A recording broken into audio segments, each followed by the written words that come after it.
সারা রাত ওরা এক হলো না। ওরা কারা? চোখের পাতা দুটো একবারের জন্য বন্ধ হলো না। চিন্তা কর, হয়তো আমায় দেখার পর বন্ধ হয়ে যাবে। কে জানে, হয়তো তোমায় দেখার পর কপালে উঠে যাবে। তোমার ধারণা আমি দেখতে এতই অসুন্দর? অতিরিক্ত সুন্দর কিছু দেখলে মানুষের চোখ কপালে উঠে যায়। অতিরিক্ত সুন্দর কিছু দেখলে মানুষের চোখ বড় হয়ে যায়। গাধা। ওহ সরি, মাই মিস। রওনা হয়েছ?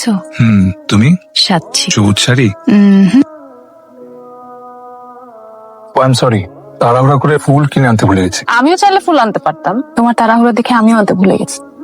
একটা প্রশ্ন ছিল, 90 দশকের প্রেমিক প্রেমিকারা যদি লেকের ধারে দেখা করতো তাহলে তারা কি করতো? তাহলে ফুল আনতে ভুলে যেত, তারপরে মাঝখানে হাইফেন দূরত্ব নিয়ে বসে থাকে। রিলেশনশিপে স্পেস থাকাটা জরুরি, কিন্তু এতটাও স্পেস থাকা জরুরি না অনেক, যে স্পেসে একজন আরেকজনকে হাত বাড়িয়ে খুঁজেই পাওয়া যায় না। আমি তো সবসময় তোমাকে খুঁজে পেয়েছি। আমি পাইনি, আমি সবসময় তোমাকে পাইনি। কাছে থাকার জন্য সবসময় যে শরীরের পাশে থাকতে হবে তা তো না। মানুষ তো হাতের আঙ্গুলেও থেকে যায়, যেমন তুমি আছো আমার আঙ্গুলে লেগে।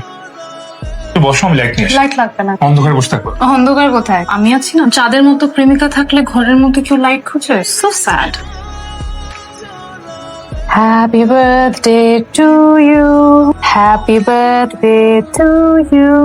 থ্যাঙ্কস। তুমি এটা সারা জীবন পড়ে থাকবে অনিম, কখনো মনে করবে না তুমি একা আছো। আমি আমার একটা ব্যক্তিগত পৃথিবী তোমার এই আঙ্গুলে গুজে দিলাম, এখানে তুমি সারা জীবন থাকবে। লজ্জা লাগছে কিন্তু বলা উচিত। বলো। আমি তোমায় ভালোবাসি। আমিও তো বাসি। ওরকম না, আমি তোমায় ভালোবাসি, ভালোবেসে থেমে যাচ্ছি, থেমে থেমে ভালোবাসছি, এটা ওরকমও না। ভালোবেসে যাচ্ছি তো যাচ্ছি, এটাই ভালোবাসা। থামতে পারছি না, আর মনে হয় না কোনোদিন থামতেও পারবো।